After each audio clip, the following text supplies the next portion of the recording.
Assalamualaikum warahmatullahi wabarakatuh. Halo anak sekalian, khususnya kalian yang saat ini duduk di kelas 11 MIPA. Pada video kali ini Bapak akan menjelaskan tentang konsep gelombang stasioner. Apa itu gelombang stasioner? Untuk itu marilah kita ikuti penjelasan Bapak di video ini. Pada video terdahulu kita sudah mempelajari tentang gelombang berjalan, di mana pada gelombang berjalan kita menganggap bahwa medium tempat merambatnya gelombang itu sangat panjang sehingga tidak terjadi pemantulan maupun redaman. Pada gelombang stasioner bisa kalian perhatikan pada simulator berikut ini bahwa kita akan memasang pada salah satu ujung dengan sumber gelombang, kemudian ujung yang lain ini kita pasang pengikat ataupun tiang, sehingga perambatan gelombang ini akan terbatas pada jarak tertentu. Nah, selanjutnya kalau ini kita getarkan, mari kita lihat. Sebelum gelombang itu mencapai titik ujung yang lain, dia bisa kita anggap sebagai gelombang berjalan. Tapi perhatikan, ketika dia sudah sampai pada ujung maka akan terjadi pemantulan sehingga terjadi superposisi antara gelombang yang datang dengan gelombang pantulnya. Nah, pola gelombang inilah nanti yang akan membentuk gelombang stasioner. Kalian juga bisa perhatikan di sini bahwa amplitudonya itu tidak sama pada setiap titik. Sebelum kita jelaskan lebih jauh, marilah kita sepakati bersama tentang pengertian gelombang stasioner. Gelombang stasioner dapat kita definisikan sebagai gelombang yang terbentuk oleh superposisi atau gabungan gelombang sejenis yang bergerak dengan arah berlawanan. Jadi antara gelombang yang bergerak ke kanan dengan yang ke kiri harus sejenis. Hal ini dapat terjadi pada gelombang datang dengan gelombang pantulnya, karena karakteristik gelombang datang dengan gelombang pantul ini sama, hanya arah geraknya saja yang berlawanan. Amplitudo gelombang stasioner di setiap titik berbeda. Jadi di sini kalian lihat perbedaan itu tergantung pada kedudukannya terhadap titik pantul.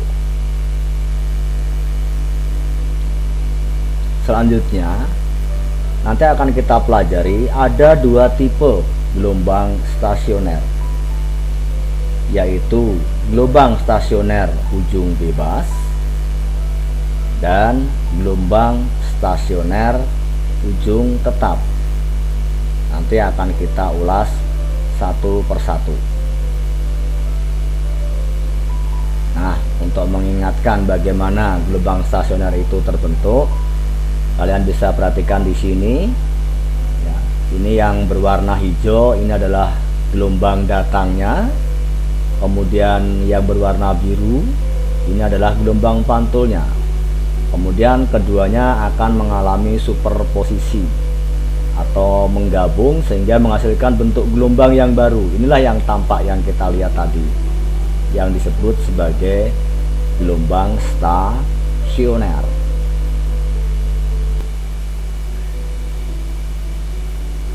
Marilah sekarang kita bahas satu persatu. Kita mulai dari gelombang stasioner ujung bebas. Perhatikan pola gelombang berikut ini. Jadi ini kita anggap gelombang pada tali, di mana pada ujung pantulnya, pada titik pantulnya ini kita biarkan dia dapat bergerak bebas. Ini dapat kita pasang berupa cincin begitu yang dapat bergerak bebas pada tiang ini.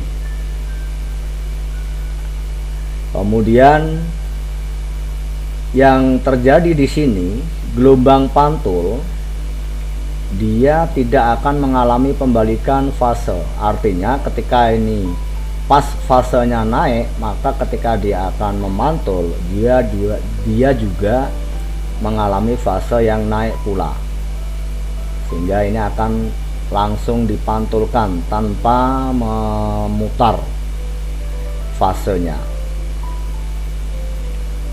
Selanjutnya, sebagaimana sudah kita dapatkan di video terdahulu, bahwa gelombang datang ini bisa kita anggap sebagai persamaan gelombang berjalan.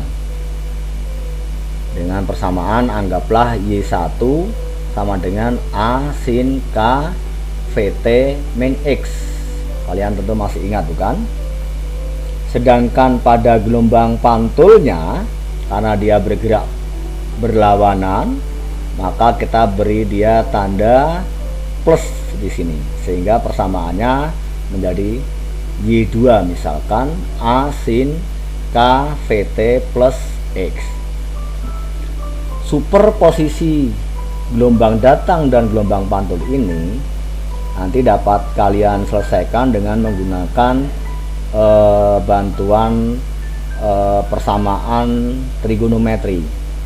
Nanti kita akan dapatkan bahwa simpangan pada gelombang stasioner nanti akan merupakan perpaduan dari Y1 dan Y2.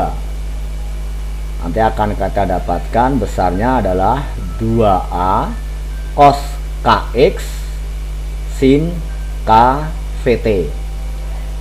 Maksudnya kalian masih ingat besaran-besaran K ini adalah besaran pada bilangan gelombang, sedangkan X nanti akan kita hitung jarak titik atau kedudukan titik terhadap titik pantulnya, sedangkan V adalah cepat lambat gelombangnya. Sementara A ini adalah amplitudo gelombang berjalannya. Perpaduannya nanti akan menjadi 2A. Selanjutnya nanti akan kita dapatkan di sini yang sangat menentukan bagaimana amplitudo di suatu titik itu ditentukan oleh persamaan 2A cos KX. Maka persamaan 2A cos KX inilah yang nanti disebut sebagai amplitudo gelombang stasionernya. Kalau kalian lihat di sini, ya, dia ditentukan oleh komponen X, di mana X itu adalah kedudukan titik tersebut terhadap titik pantulnya. Selanjutnya marilah kita lihat bagaimana pola gelombang stasioner pada ujung bebas.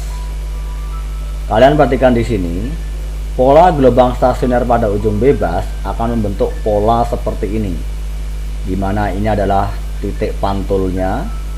Kemudian kalau kita lihat di sini P1, P2, P3 dan seterusnya, ini disebut sebagai titik perut gelombang. Sedangkan di sini ada S1, S2, S3 dan seterusnya. Inilah yang disebut sebagai simpul gelombang. Jadi dengan kata lain, pola gelombang stasioner akan membentuk perut dan simpul. Kedudukan perut dan simpul, perhatikan, kita menghitungnya dari titik pantul. Selanjutnya nanti jaraknya kita beri variabel X. perlu kalian ketahui bahwa satu panjang gelombang stasioner ini ditunjukkan oleh jarak 3 simpul yang berurutan.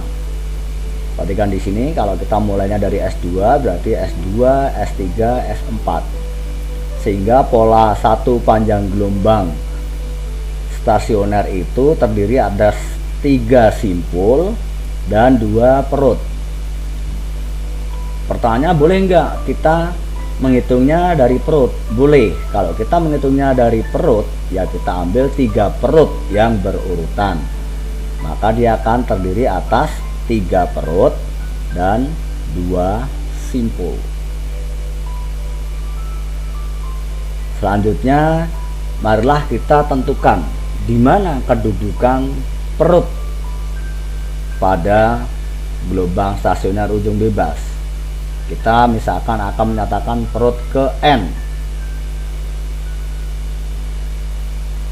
Dari persamaan amplitudo gelombang stasioner, tadi dikatakan AS adalah 2A cos KX.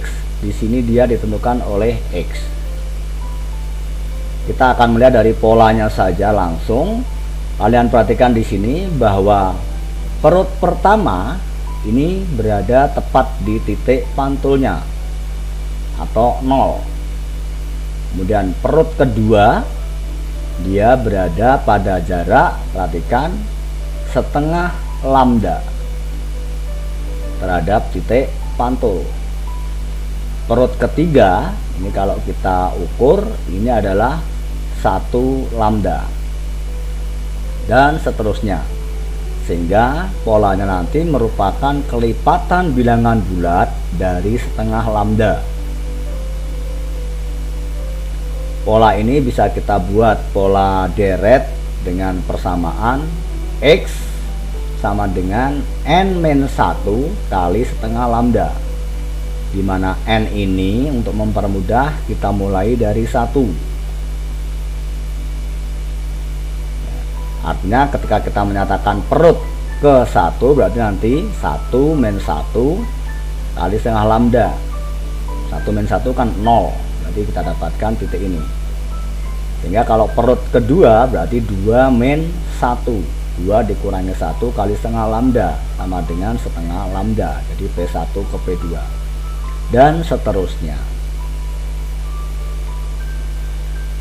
Selanjutnya, bagaimana kita menentukan simpulnya? Mari kita lihat polanya di sini.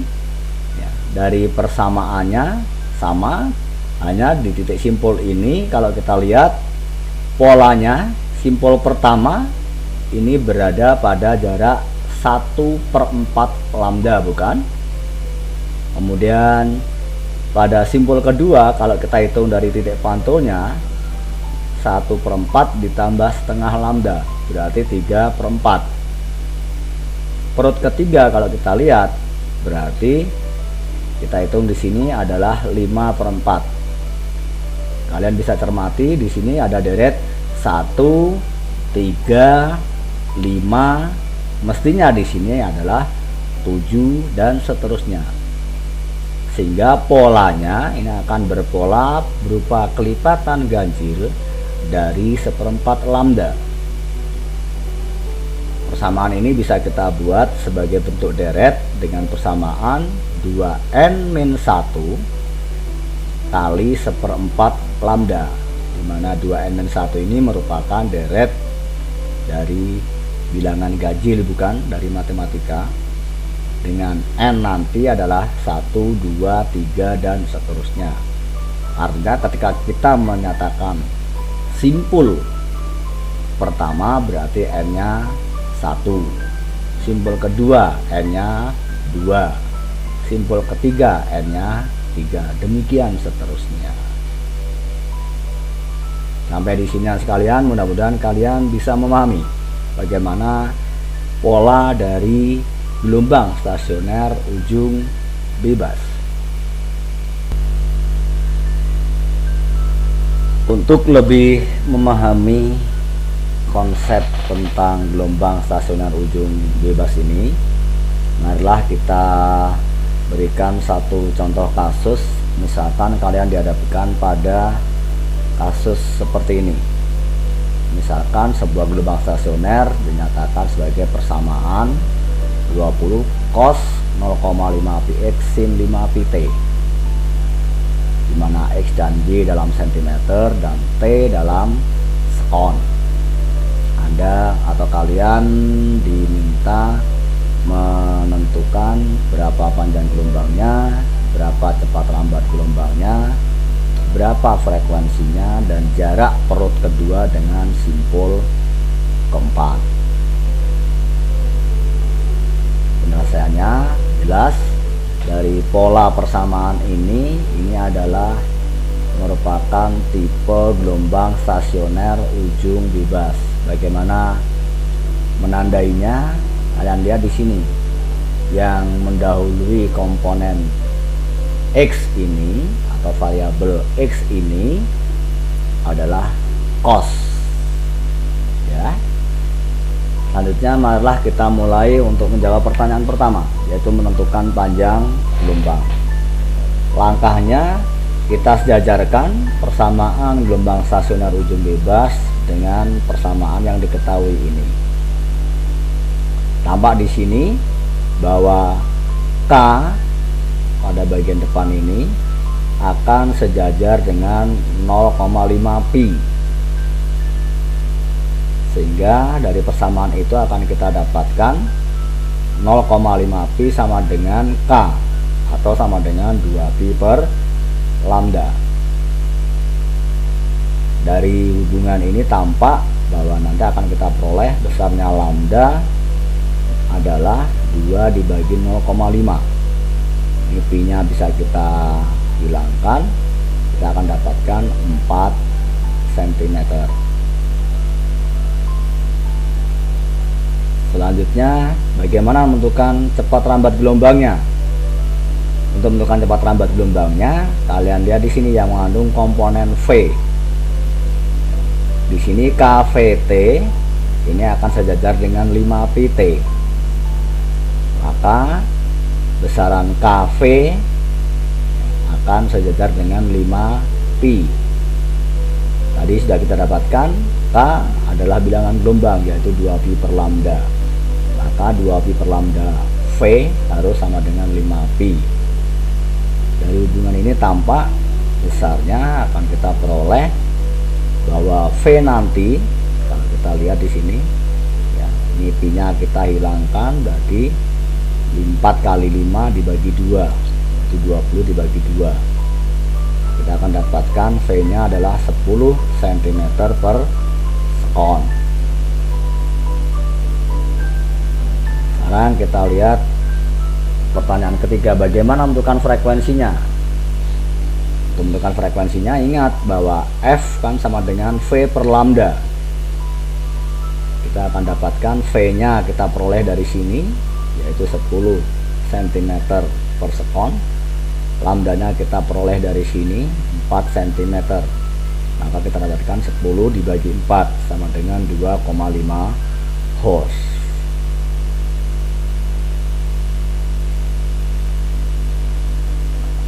Selanjutnya kita akan menjawab pertanyaan keempat, yaitu jarak perut kedua dengan simpul keempat.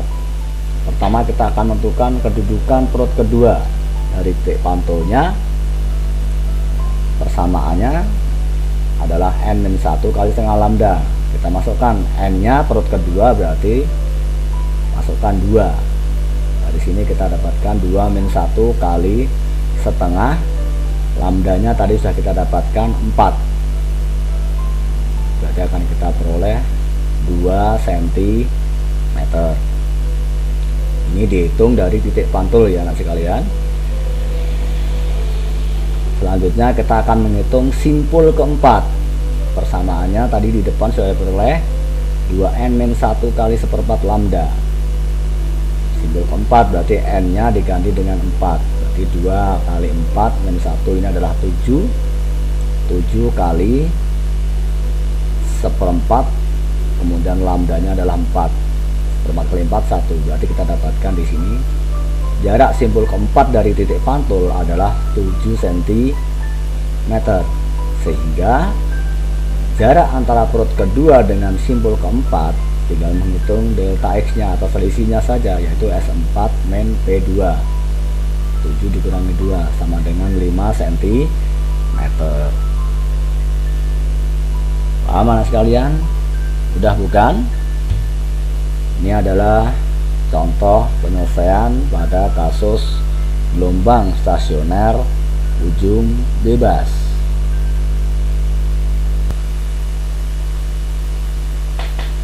Sekarang marilah kita lanjutkan anak sekalian pembahasan kita pada jenis gelombang stasioner yang kedua, yaitu gelombang stasioner ujung tetap. Perhatikan pola berikut ini, mari kita lihat. Pada gelombang stasioner ujung tetap di titik pantulnya ini dia diikat erat. Ini saya tunjukkan, ini diklem. Tujuannya agar pada ujung titik pantul ini dia tidak bergerak bebas. Nah, akibatnya ketika gelombang memantul, dia akan mengalami pembalikan fase. Jadi di sini ketika dia memantul, dia akan berputar sebesar setengah periode atau sebesar pi. Dari sini kita turunkan bahwa persamaan gelombang datangnya adalah kita anggap Y1, yaitu A sin KVT min X. Ini sebagai gelombang berjalan. Sedangkan gelombang pantulnya, mari kita lihat di sini selain dia plus, ya, masih ditambah lagi setengah periode putarannya. Jadi A sin KVT plus X plus P. Dari hubungan ini nanti dengan bantuan persamaan trigonometri kalian akan mendapatkan persamaan gelombang stasioner pada ujung tetap itu adalah 2A sin KX cos KVT.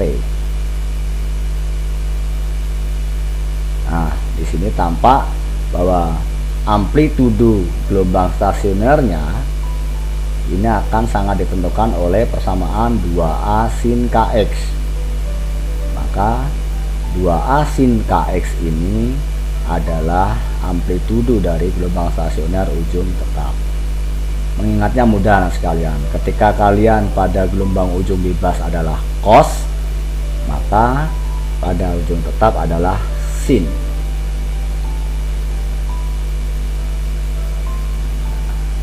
Bagaimana pola gelombangnya? Mari kita lihat. Tinggal membalik saja. Ketika kita di ujung bebas tadi dimulai dari perut, maka kalau ujung tetap ini akan dimulai dari simpul. Di sini tampak ya, bahwa simpul pertama ini ada tepat di titik pantulnya, kemudian simpul kedua, ketiga, dan seterusnya. Kemudian adalah perut pertama dan seterusnya. Sama konsepnya bahwa satu panjang gelombang itu terdiri atas 3 simpul dan 2 perut, atau 3 perut dan 2 simpul, sama saja. Untuk menentukan perut ke N tinggal membalik, yaitu kita akan mendapatkan polanya untuk perut itu nanti merupakan kelipatan ganjil dari seperempat panjang gelombangnya. Demikian pula kebalikannya, ketika kita akan menentukan simpulnya itu nanti merupakan kelipatan bulat dari setengah panjang gelombangnya. Polanya akan menjadi N-1 kali setengah lambda. Untuk memudahkan ingatan kita memahami ini, kita tinggal membalik anak sekalian. Artinya begini, bahasanya kalau di ujung bebas itu cos, kalau di ujung tetap sin. Kalau di ujung bebas itu untuk perut, maka persamaannya di ujung tetap nanti menjadi simpul dan sebaliknya. Mudah bukan mengingatnya sekalian? Dan marilah kita lihat sekarang bagaimana contoh kasus pada gelombang stasioner ujung tetap ini. Misalkan seperti ini yang sekalian. Diketahui satu kasus, satu gelombang merambat pada tali yang salah satu ujungnya terikat. Ini jelas, yaitu adalah ujung tetap. Sehingga terjadi pemantulan dan membentuk gelombang stasioner. Jika amplitudenya diketahui, kemudian panjang gelombangnya jelas sudah diketahui, sumber getarnya, frekuensinya diketahui, kalian diminta bagaimana menentukan persamaannya dan bagaimana dengan kedudukan simpul ketiga dan perut kelima. Di sini penjelasannya perhatikan, yang diketahui adalah amplitudonya. Ini adalah amplitudo gelombang berjalannya ya sekalian. Dan panjang gelombangnya 2, kemudian frekuensinya adalah 2 Hz. Kita lihat di sini ditanyakan persamaannya bagaimana dan jarak simpul ketiga ke perut kelima. Mari kita lihat sekalian. Ya. Untuk menjawab A, kita lihat tadi persamaan untuk gelombang stasioner tetap adalah 2A sin Kx cos kVt. Di sini jelas tampak bahwa K kan 2pi per lambda. Lambdanya adalah 2 bukan? Berarti kita dapatkan K di sini nanti akan sejajar dengan pi. Kemudian V-nya kita tinggal masukkan, V adalah F kali lambda. F-nya 2, lambdanya 2. Jadi kita akan mencari komponen ini. Komponen K dan KV ini anak sekalian. Maka dari situ akan kita dapatkan persamaannya menjadi ya, 2A. Ini ada 2 kali amplitudenya berarti 4 sin ya. Kita lihat di sini sinnya adalah sin px kemudian cos kVt ya, dimana kita dapatkan V nya adalah 4, K nya adalah pi. Jadi persamaannya nanti akan menjadi 4 sin px cos 4 pi t. Udah bukan? Jadi dari sini sudah secara eksplisit tampak, tinggal kita mensejajarkan saja lalu kita masukkan persamaan umumnya. Nah, karena lambda diketahui mestinya tidak akan sulit untuk menentukan perut kelima ya, tadi kita dapatkan bahwa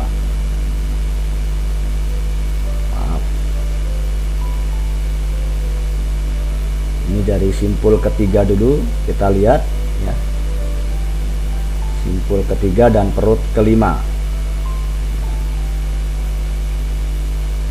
Kita lihat simpul ketiganya n-1 kali setengah lambda berarti 3 - 1 kali setengah lambdanya 2, kita dapatkan 2 cm.